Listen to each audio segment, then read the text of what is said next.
Hi, Kaylin. Hope the sound's okay. I'm having to keep it quiet because it's about 3:20 in the morning where I am. Uh, Interesting question. In a nutshell, I'd have to say, yeah, bad idea, but with some qualifications. The first qualification being that I think there's an argument that can be made to say that although we've stopped evolving due to pressure from the natural environment, we humans have created a whole different environment of our own. Employment, unemployment, money, the fact that money is a fairly good way to get a mate, if you know what I mean. Um, so that environment feeds back on us, and maybe maybe greed and aggression are being selected for in this world that we've made, which is not a good thing.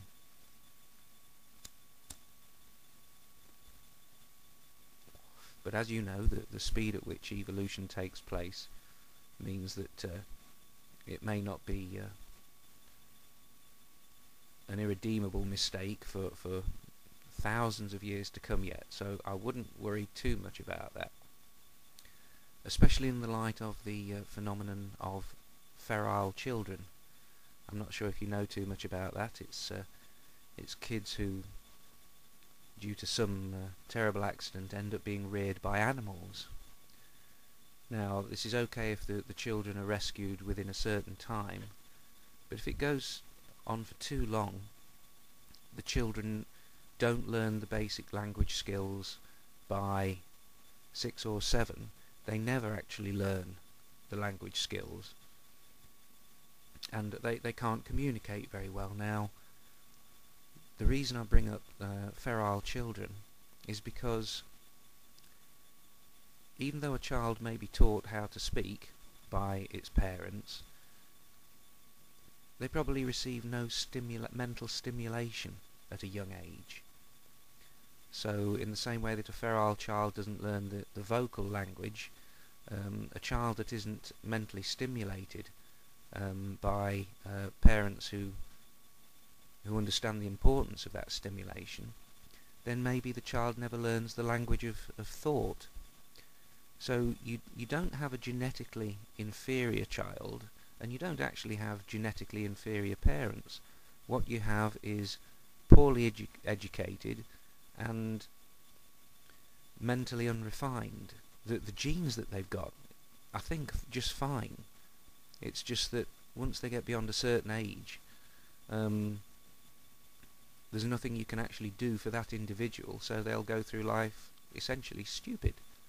Whereas they could have a child who, if educated and stimulated with constant attention, they could grow up to achieve anything intellectually. That's my belief. I'm not too sure how much evidence there is to back that up, but I do believe that you could pick the dumbass, the biggest pair of dumbass parents in the planet, take their newborn child from them into a family of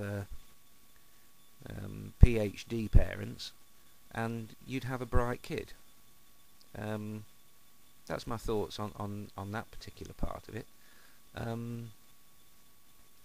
As regards the actual act of eugenics itself, I think I'd probably rather have the species die out than have to see wailing people being dragged off to be sterilised.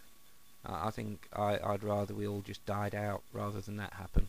What's the point of getting to the stars if we have to become the Borg to do it?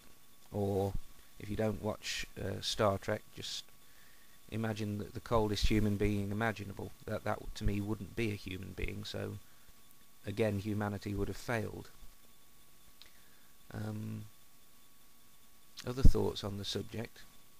It's a little bit of a melancholy thought, but you call it soccer over there, but over here where the game means something, we call it football.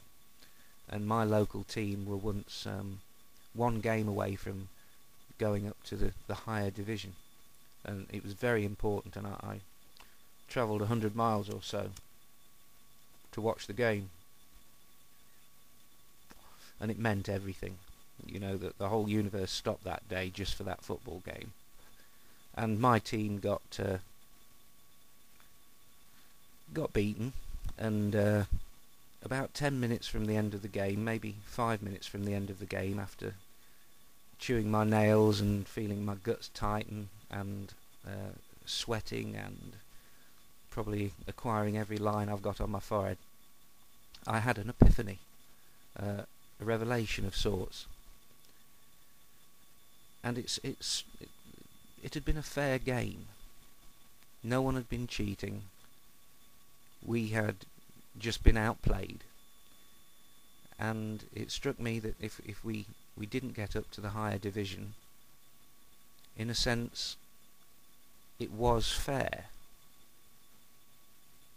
And I suppose the parallel I'm drawing there with the analogy about humanity not reaching its potential is that if we don't go where you and I would like to see us go, then maybe we just weren't good enough.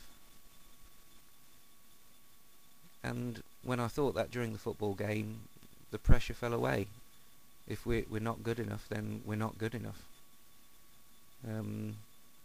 Could it be solved by sterilising those people that some board of elite consider unfit to have children? Perhaps, but we'd have to do it for many, many thousands of years. And, like I say, I'd rather die. One last thought. I'm not judging you harshly, Kaylin, because nothing that you mentioned in that video wasn't a thought that had been through my head at some point for the same reasons. So, to paraphrase something I once heard Chris Rock say, it's not right, but I understand.